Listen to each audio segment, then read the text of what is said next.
Bismillahirrahmanirrahim. Assalamualaikum warahmatullahi wabarakatuh.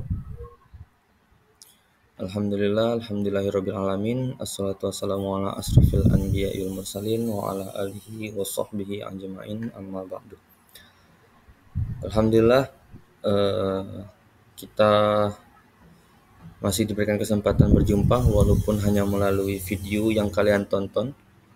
Namun ini merupakan bentuk ikhtiar kita dalam proses pembelajaran sebagai penunjang kita untuk mendapatkan keilmuan, karena di kelas mungkin waktunya tidak terlalu efektif karena banyak lain hal yang ya tidak terduga, ada yang ikut lomba, entah saya yang kuliah dan lain segala macam.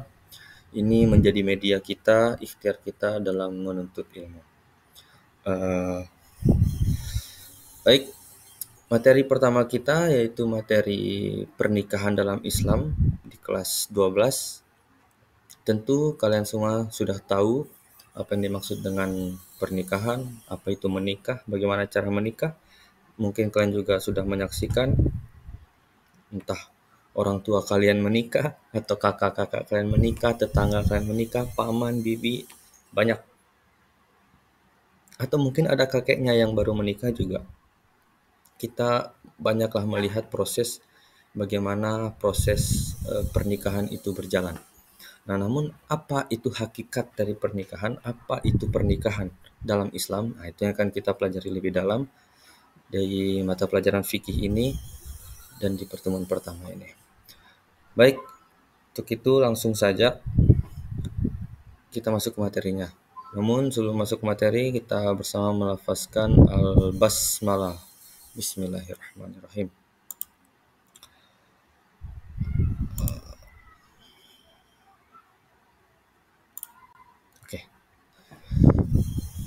Oke, yang pertama ada pengertian pernikahan. Secara bahasa, kata nikah itu berasal dari bahasa Arab awalnya. Namun kebanyakan dari bahasa Indonesia juga mengambil dari bahasa-bahasa luar, salah satunya bahasa Arab. Nah, dan nikah ini itu awalnya dari bahasa Arab dan diadopsi oleh orang Indonesia dan dijadikan bahasa Indonesia pula. Nikah dalam bahasa Arab itu nikahun artinya ya nikah. Kalau perkawinan itu zawajun gitu, zawaj. Nah, namun secara istilah nikah adalah pernikahan adalah suatu akad yang menghalalkan pergaulan antara seorang laki-laki dengan seorang perempuan yang bukan mahramnya, sehingga melahirkan hak dan kewajiban di antara keduanya dengan menggunakan lafaz ijab kabul. Nah, dalam pengertian yang lebih luas, pernikahan merupakan ikatan lahir dan batin yang dilaksanakan menurut syariat Islam antara seorang laki-laki dan seorang perempuan untuk hidup bersama dalam satu rumah tangga guna mendapatkan keturunan.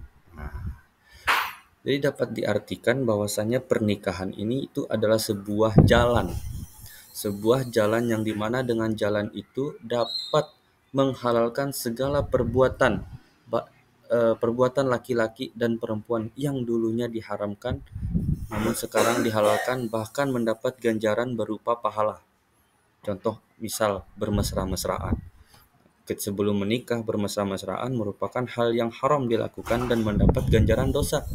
Namun ketika menikah dengan jalur pernikahan, perbuatan yang awalnya haram itu merupakan hal yang halal dan mendapat ganjaran pahala karena memuliakan pasangan dan membahagiakan pasangan. Seperti itu. Next. Yang kedua ada hukum pernikahan. Nah, hukum pernikahan ini tuh ada dua, ada hukum undang-undangnya, hukum negara, dan ada hukum agama, hukum Islamnya. Karena pernikahan ini merupakan salah satu ibadah dari ajaran agama Islam yang diatur oleh negara. Nah, kita kalau mau menikah kan kita ke KUA dulu. KUA itu kan lembaga milik negara. Kementerian Agama, salah satu kementerian yang ada di bawah naungan presiden gitu, kementerian yang menjalankan segala aspek keagamaan dalam bernegara. Itu salah satu kegiatannya adalah pernikahan. Nah, tujuan pernikahan menurut pasal 3 KHI bahwa perkawinan bertujuan untuk mewujudkan kehidupan rumah tangga yang sakinah, mawaddah dan rohmah gitu ya. Dan rohmah. Dalam pasal 4 perkawinan adalah sah apabila dilakukan menurut hukum Islam sesuai dengan pasal 2 ayat 1 Undang-Undang Nomor 1 Tahun 1974 tentang perkawinan. Nah, kenapa di sini dikatakan perkawinan itu sah apabila dilakukan menurut hukum Islam? Nah, karena pasal ini membicarakan tentang perkawinan dalam Islam. Jadi kalau orang yang menikah, orang Islam yang menikah dengan secara Islam, maka hukum pernikahannya diakui negara dan sah, diakui Islam, agama dan negara. Lalu eh, apa nih? Seiring dengan kemajuan zaman, maka pernikahan harus tertib administrasi. Nah, hal ini dilakukan untuk menjamin hak dan kewajiban suami istri dalam kehidupan berbangsa dan bernegara. Maka dalam pasal 5 menjelaskan satu, agar terjamin ketertiban perkawinan bagi masyarakat Islam, setiap perkawinan harus dicatat. Nah, yang kedua, pencatatan perkawinan tersebut pada ayat 1 yang pertama tadi dilakukan oleh pegawai pencatat nikah sebagaimana yang diatur dalam Undang-Undang Nomor 22 Tahun 1946, Undang-Undang Nomor 32 Tahun 1954. Begitu ya. Jadi seperti yang saya katakan tadi bahwasanya pernikahan kita diurus oleh negara, diakui oleh negara dan sah secara Islam dan harus tertib dan teratur gitu. Ada datanya bahwa kita sah menikah, bahwa ini dikatakan sebagai keluarga yang sah karena terdata gitu. Ada yang menikah secara Islam sah tapi tidak terdata oleh negara, ada. Nikah apa itu? Ya, kawin kontrak misal. Nah, kawin kontrak itu secara Islam sah, boleh. Boleh, tapi secara negara tidak diakui. Cuman secara Islam boleh. Nah, next. Nah, ini hukum Islamnya. Yang ketiga hukum Islam. Nah, pernikahan merupakan perkara yang diperintahkan dalam Al-Quran dan hadis demi terwujudnya kebahagiaan dunia akhirat. Dan Allah berfirman dalam surat An-Nisa ayat 3 yang berbunyi, "Dan jika kamu khawatir tidak akan mampu berlaku adil terhadap hak-hak perempuan yatim, bila mana kamu menikahinya, nikahilah perempuan lain yang kamu senangi." Nah, 2, 3, atau 4. Akan tetapi, jika kamu khawatir tidak akan mampu berlaku adil, maka nikahilah seorang saja atau hamba sahaya perempuan yang kamu miliki. Yang demikian itu lebih dekat untuk tidak berbuat zalim. An-Nisa ayat 3. Nah, dari ayat ini dapat disimpulkan bahwasannya laki-laki itu boleh berpoligami, boleh memilih 2, 3, atau 4. Nah, tapi kalau kamu takut untuk tidak berlaku adil atau berbuat zolim kepada istri-istrimu, maka cukup satu saja. Nah, dengan satu saja itu, tapi kamu bisa berlaku adil dan kamu menafkahinya lahir dan batin, sehingga tidak membuat zolim kepada istri-istrimu, kepada istrimu yang satu itu jauh pahalanya lebih besar daripada memiliki banyak istri tapi tidak adil. Mungkin banyak pertanyaan dari yang perempuan, yang wanita nih, kenapa hanya laki-laki yang diperbolehkan menikahi banyak wanita, sedangkan kenapa wanita tidak? Hah, itu menjadi pertanyaan yang bagus. Tapi sayangnya saya yang bertanya, bukan kalian. Mungkin kalau ada pertanyaan itu di kelas, bisa kita bahas. Kenapa saya kasih kode ya? Oke, langsung lanjut. Oke, Rasulullah Shallallahu Alaihi Wasallam bersabda yang artinya, Dari Anas bin Malik radhiyallahu anhu bahwa sebagian para sahabat berkata, "Saya tidak akan menikah." Sebagian berkata, "Saya tidak akan makan daging." Sebagian lagi berkata, "Saya tidak akan tidur."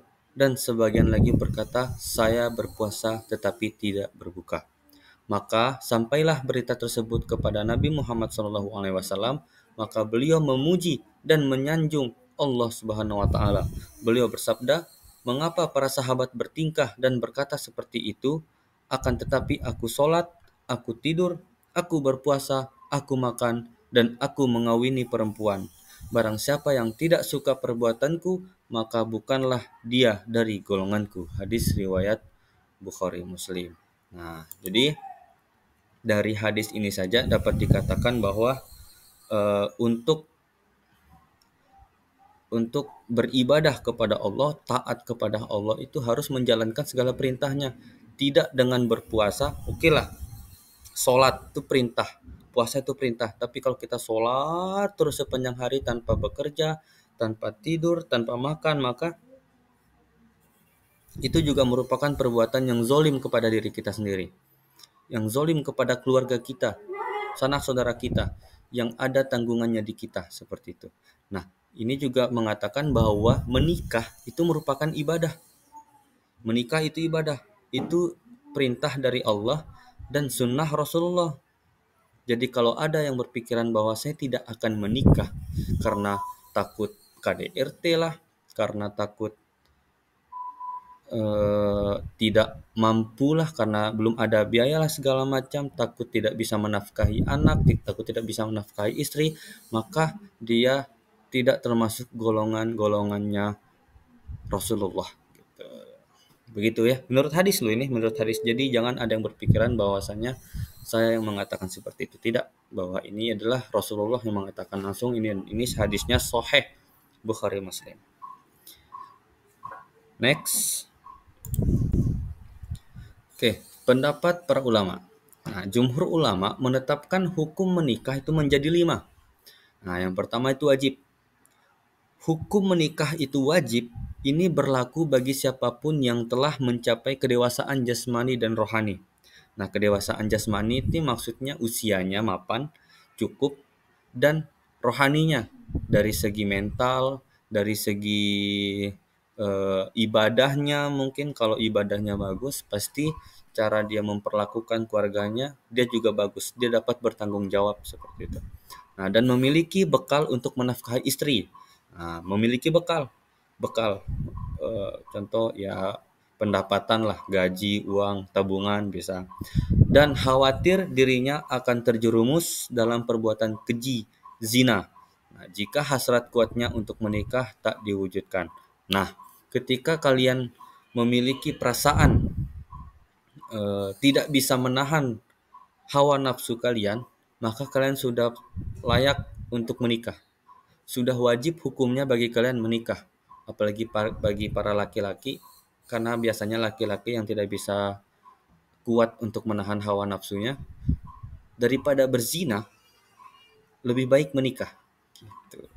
Oke, tapi harus juga dipenuhi segala kecukupan-kecukupan tadi, baik dari jasmani, rohani, ada bekal untuk istri, terus ya memiliki rasa kekhawatiran lah kalau kita akan terjumus akan melakukan perbuatan zina seperti itu, maka itu hukumnya wajib.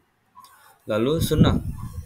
Nah, hukum ini berlaku bagi seseorang yang memiliki bekal untuk hidup berkeluarga, mampu secara jasmani dan rohani untuk menyongsong kehidupan berumah tangga, dan dirinya tidak khawatir terjerumus dalam praktik perzinahan. Nah, jadi dia memiliki segalanya, tapi iman dia kuat, dia mampu menahan hawa nafsunya, dia mampu menahan dirinya untuk tidak terjerumus ke dalam hal-hal yang mendekati zina seperti itu. Dia tidak khawatir, ya mungkin dia jomblo atau dia apa, kita nggak tahu. Yang penting dia memiliki kekuatan itu. Dia tidak khawatir bahwa saya tidak akan berzina, saya tidak akan, saya kuat. Dia memiliki itulah, dan dia memiliki semua hal yang dibutuhkan untuk menikah seperti itu, kayak jasmani, bekal, dan segala macam. Maka bagi orang yang seperti itu hukumnya sunnah. Nah, Rasulullah SAW bersabda yang artinya, "Hai kaum pemuda, apabila di antara kamu kuasa untuk kawin, maka kawinlah. Sebab kawin itu lebih kuasa untuk menjaga mata dan kemaluan. Dan barang siapa tidak kuasa, hendaklah ia berpuasa, sebab puasa itu jadi penjaga baginya." Nah, jadi bagi kalian yang sudah mampu untuk menikah, itu maka menikahlah. Contoh kalian nih habis tamat dari madrasah, kalau sudah mampu untuk menikah dan sudah punya tabungan atau punya penghasilan, misal dari tukang parkir, dari ada yang ditambang mungkin bisa aja. Dan kalau siap menikah dan ada pasangannya dan takut untuk melakukan perbuatan zina di luar menikah, maka menikahlah. Dan itu tentu sebagai pahala dan itu juga juang jihadnya kuat itu. Nah, dan apabila masih belum mampu, masih belum memiliki semua kecukupan itu, tetapi tidak bisa menahan hawa nafsunya, maka berpuasalah. Sesungguhnya dengan puasa bisa menjadi pelindung kita, bisa menjadi penjaga kita, penguat kita untuk takut dan tidak melakukan hal-hal yang dapat membatalkan puasa. Begitu. Tidak melakukan perbuatan-perbuatan zina karena takut membatalkan puasa. Oke, kurang lebih seperti itulah. Oke, next. Yang ketiga ada mubah. Nah, mubah ini boleh. Hukum asal pernikahan adalah mubah. Ini berlaku bagi seseorang yang tidak terdesak oleh alasan-alasan yang mewajibkan nikah atau mengharamkannya. Nah, contoh misal, jadi orang ini itu tidak didesak oleh alasan-alasan yang mengharuskan dia menikah. Kayak misal umurnya belum 30. Nah, kalau sudah 30 kan kita harus mendesak, wah, jangan jangan kelamaan nikah, yuk nikah nikah nikah nikah gitu. Kayak dia umurnya masih 21 gitu. Nah, yang 21 sudah boleh menikah, tapi boleh juga tidak menikah. Nah, kayak gitu contohnya. Tidak didesak oleh usia, tidak didesak oleh keluarga, tidak didesak oleh pasangan. Mungkin kita punya pacar yang menuntut, ayo nikahin, ayo nikahin. Tapi karena dia masih belum siap, maka boleh untuk tidak menikah, tapi juga boleh untuk menikah. Seperti itu. Dan yang keempat, ada makruh. Nah, hukum ini berlaku bagi seseorang yang belum mempunyai bekal untuk menafkahi keluarganya. Walaupun dirinya telah siap secara fisik untuk menyongsong kehidupan berumah tangga, dan ia tidak khawatir terjerumus dalam praktik perzinahan hingga datang waktu yang paling tepat untuknya. Nah, untuk seseorang yang mana nikah menjadi makruh untuknya, disarankan memperbanyak puasa guna meredam gejolak syahwatnya. Kala dirinya telah memiliki bekal untuk menafkahi keluarga, ia diperintahkan untuk bersegera menikah. Nah, jadi memiliki bekal itu sangat penting. Kita sudah siap menikah nih, oh siap nih menikah nih, oh siap nih punya anak nih, tapi kita nggak punya uang, nggak punya penghasilan, nggak punya tabungan, nggak punya pendapatan, ya jangan dulu menikah. Karena minimal punya tabungan lah sedikit. Nah, nanti rezeki itu akan bertambah. Bisa menikah itu mempertambah rezeki karena rezeki yang kita cari, rezeki yang diberikan oleh Allah bukan hanya rezeki untuk kita pribadi lagi, tapi rezeki untuk anak dan istri kita. Untuk istri, untuk anak itu juga larinya ke kita. Kita yang mendapatkan rezekinya. Seperti itu. Jadi jangan takut eh, miskin, jangan takut tidak punya uang setelah menikah. Banyak kok buktinya yang setelah menikah malah semakin kaya. Mungkin Halilintar semakin banyak anak, semakin kaya. Seperti itu contohnya. Tapi untuk awal ketika ingin meminang, nah jangan sampai kita nggak punya bekal apapun untuk mau menikah. Minimal punya bekal. Oke. Lalu yang terakhir itu haram. Nah, hukum ini berlaku bagi seseorang yang menikah dengan tujuan menyakiti, mempermainkannya, serta memeras hartanya. Jadi pernikahannya yang haram ini kalau dia menikah dengan tujuan jahat. Niatnya niat jahat. Contoh misalnya bagaimana? Kayak misal dia mau menikah, dengan dia menikah nanti dia akan menyerap semua harta-hartanya. Dengan dia menikah dengan pria tersebut, warisannya akan aku kuasai. Itu udah haram hukumnya. Tidak dengan niat untuk menciptakan keluarga yang harmonis, untuk menciptakan keturunan, untuk menciptakan keluarga yang sakinah mawaddah warahmah, tapi untuk menguras harta kekayaan suaminya. Itu niatnya sudah salah. Jangan. Apalagi yang pria, niat untuk menikahi seorang wanita hanya dengan untuk menyakitinya. Wah, ini bisa nih perempuan ini kita pukul-pukul nih. Wah, bisa nih kita jadikan samsak nih. Jangan. Itu haram hukumnya untuk menikahi perempuan untuk disakiti. Menikahi seseorang untuk mengeruk hartanya, untuk menguras habis warisannya. Itu jangan. Niatnya sudah buruk, maka hukum pernikahan itu hukumnya haram. Baik. Sekian dulu untuk materi di pengertian pernikahan dan hukum pernikahan kali ini. Ini baru pernikahan ya, masih banyak lagi materinya, ada saksi, ada mahram bukan mahramnya, banyak. Dan ini baru pengertian dan hukum